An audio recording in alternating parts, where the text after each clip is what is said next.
It is a hot one. Heidi ho there, good neighbor. Let me put my tools down so we can talk.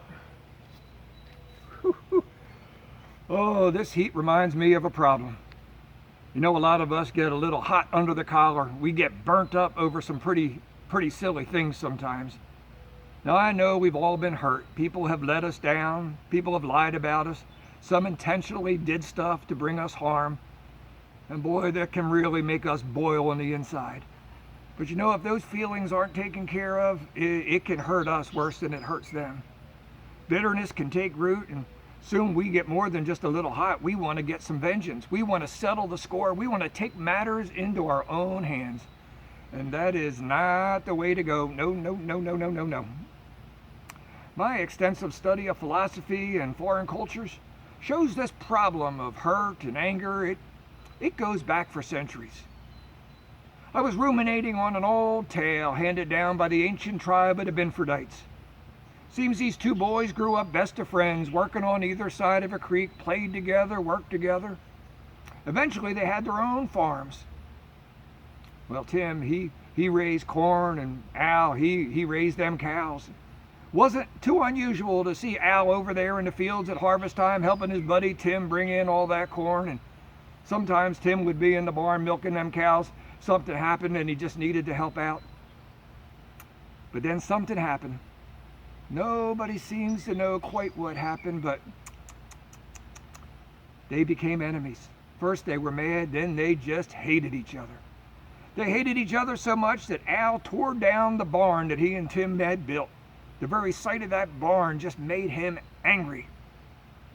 And he used that wood to build himself a fence so he never had to look across that creek again and see his buddy's farm or his house or ever lay eyes on his old friend. But that fence, it was a big old job, and he was getting tired and had to go into town for business. So he hired a carpenter to finish. And he went into town, and a few days later he came back, and when he rounded that bend and he looked at his house, did he see a fence? No, he did not. The fence was gone.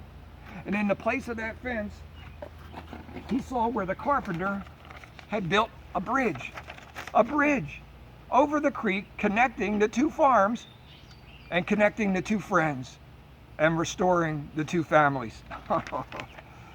Oh, friends, I am reminded of a great truth that was quoted by the Pope. Oh, not the Pope in the Vatican, not over in the Vatican, no. This was Alexander Pope, who a few hundred years ago wrote that to err is human, but to forgive divine. Now, that's a great quote, but I think that Pope was influenced by another carpenter who taught a simple prayer that said, forgive us our trespasses as we forgive those who trespass against us. You see, we all want to be forgiven, but it's rare to find the one who is willing to forgive someone that's hurt them. So are you seeking some real home improvement? You need to be the one to tear down that fence and build a bridge. Or maybe do something even harder. Make a call, offer a prayer, seek to restore some relationship. That's real home improvement. And that's today's word from the Word. Take the challenge. Make the call. More tomorrow. God bless.